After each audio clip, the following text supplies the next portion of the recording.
like it.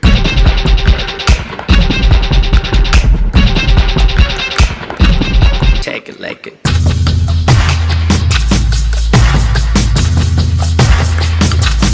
Do it, make it. Make it.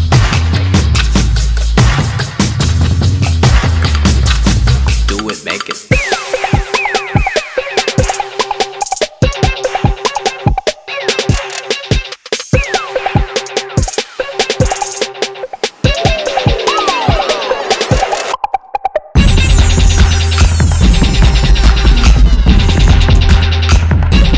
Take it like it.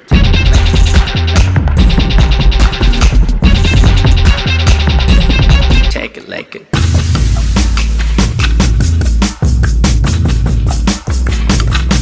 Do it, make it. Do it, make it.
This is the Xbox Series X.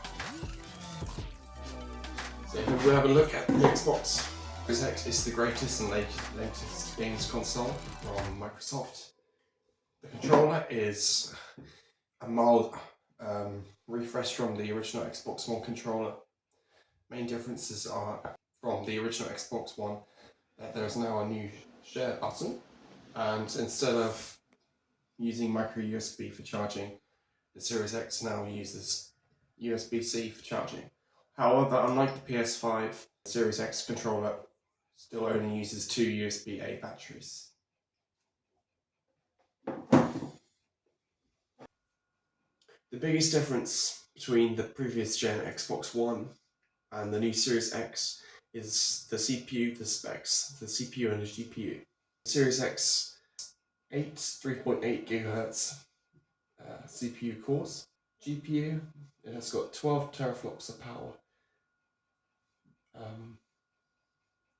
Memory, we're looking at 16 gigabytes of GDR6. For storage, it comes with 1 terabyte of NVMe SSD storage.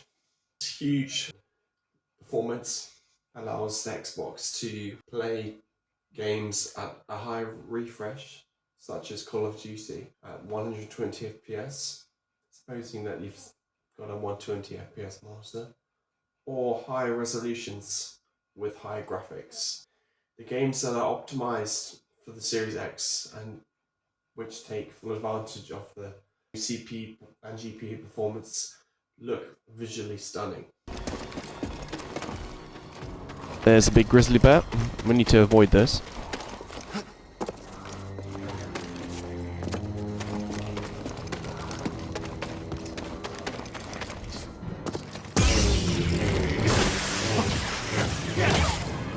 Alright. That poison is the stuff that kills us. Like poison ivy from Batman.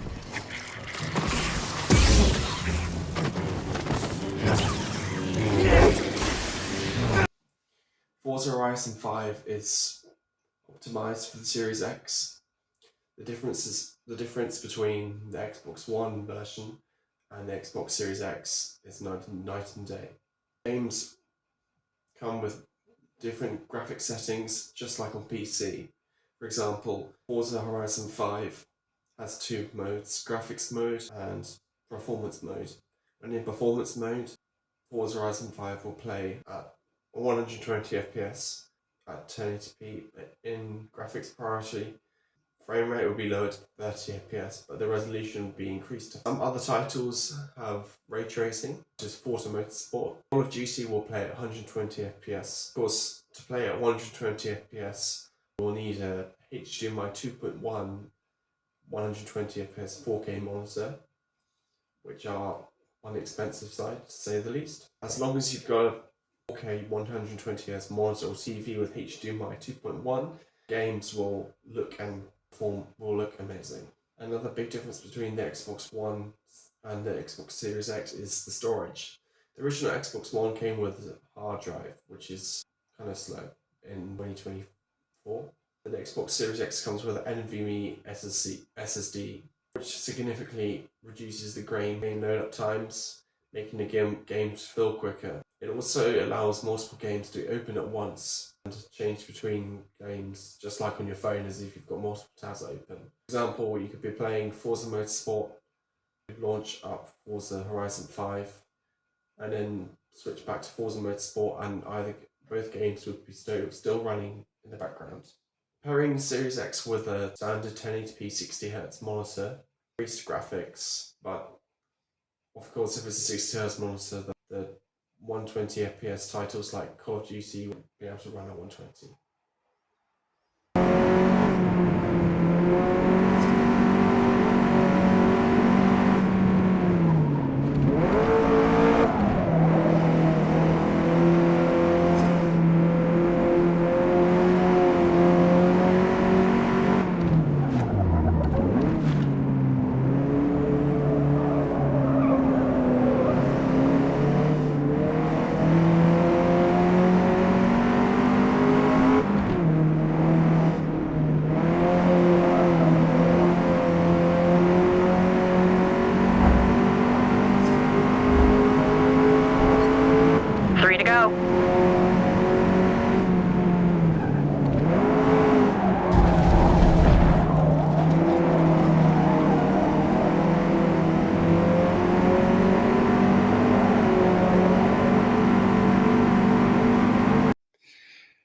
Here's my home screen on my Xbox Series X. We can see my recent games that I've been playing, such as Far Cry 6, F1 23, Forza Motorsport, Call of Duty Warzone, Forza Horizon 5, Star Wars Jedi. Of course, the Xbox is not just built for gaming, but also for multimedia such as YouTube, Netflix. Here at the bottom of the home screen, you can pin all your games so that you can access your games quickly without having to go onto your games and apps page. Series X retails for about £400. Well, of course, this varies from website to website. Finally, if you do run out of storage, as games get quite big now to download, Microsoft sell an external SSD storage card, expansion card, with the exact same read and write performance as the inbuilt SSD.